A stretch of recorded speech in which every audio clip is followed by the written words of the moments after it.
그걸 열어보니까 안에 들어있는 게 자필증서 유언으로서의 요건은 갖췄다. 그러면은 비밀증서 유언으로는 무효지만 자필증서 유언으로서는 효력이 있다.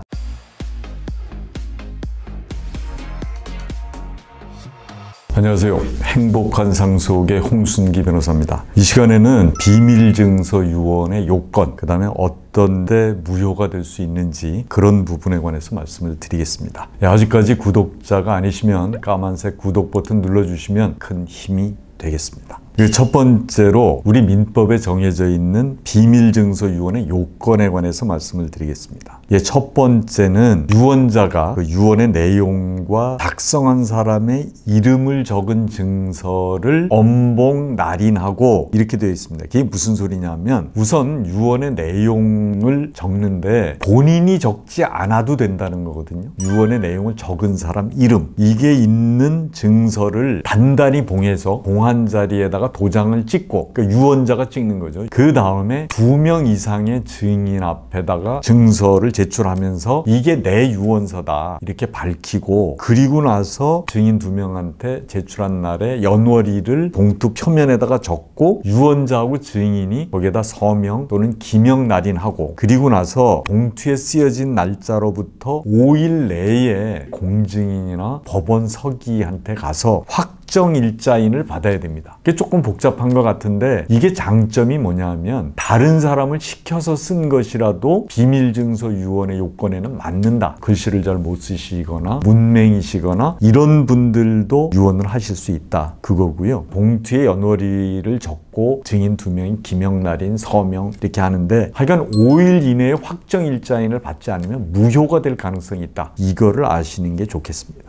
근데 만약에 이런 법에 정해진 요건을 갖추지 못해서 무효가 됐을 때 이게 유효가 되는 방법 중에 하나는 그걸 열어보니까 안에 들어있는 게 자필증서 유언으로서의 요건은 갖췄다. 그러면은 비밀증서 유언으로는 무효지만 자필증서 유언으로서는 효력이 있다. 이렇게 생각을 하시면 좋을 것 같습니다. 다음에는 구수증서 유언의 요건하고 여기에서 꼭 기억하셔야 될 5가지에 관해서 말씀을 드리겠습니다. 첫 번째, 이제 구수증서 유언의 요건은 우리 법에 정해진 건 뭐냐면 질병 기타 급박한 사유로 제가 지금까지 말씀드린 앞에 있는 유언을 할 수가 없을 때만 사용할 수 있는 겁니다. 그러니까 질병이나 급박한 사유로 인해서 자필증서 유언, 녹음 유언, 공정증서 유언, 비밀증서 유언을 할 수 없을 때만 할 수 있는 게 구수증서 유언이다. 그 다음에 여기도 증인이 2명 이상 있어야 되고 증인 1명에게 자기의 그 유언의 내용, 유언의 취지를 얘기하고 그 사람이 그걸 받아 적어가지고 그 다음에 낭독을 하는 거죠. 그거를 유언자하고 다른 증인이 그 내용이 맞다. 이거를 각자 인정을 한 뒤에 서명 또는 기명 날인,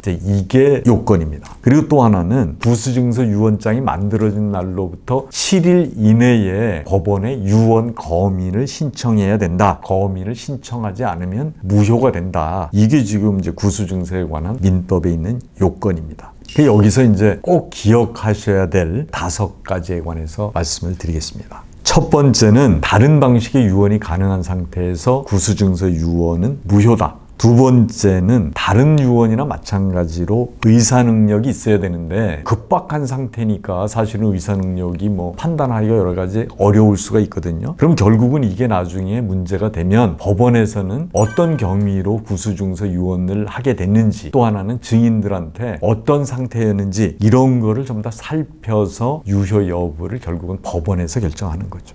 다음에 이제 구수증서 유언이 거민 신청을 안 했다든가 증인이 1명밖에 없었다든가 이래서 이제 무효가 되는데, 만약에 유언으로 유증을 받을 사람이 그 자리에 있다가 이렇게 주셔서 감사합니다 라는 말을 이제 거기서 한 적이 있다. 그래서 구수 유언은 무효가 됐는데 이제 그런 사실을 증인을 통해서나 이렇게 확인이 되면 사인증여로 인정을 받아야 된다. 이건 이제 알고 계시면 좋겠고요. 그 다음에 이거는 꼭 지켜야 될 것 중에 하나가 유언서가 작성되고 나서 7일 이내에 거민 신청을 하지 않으면 무효다. 이거는 분명히 아셔야 되고요. 그 다음에 이제 이게 만약에 피성년 후견인이 이렇게 구수증서 유언을 하게 된다고 하면 이때는 이 급박한 상태니까 의사가 참여할 수가 없잖아요. 그래서 이때는 의사가 참여하지 않아도 된다고 되어 있습니다. 그래서 참여가 없어도 증인이나 이렇게 통해서 의사 능력이 어느 정도 회복이 됐다는 게 인정이 되면 법에서는 그거를 인정하겠다는 겁니다.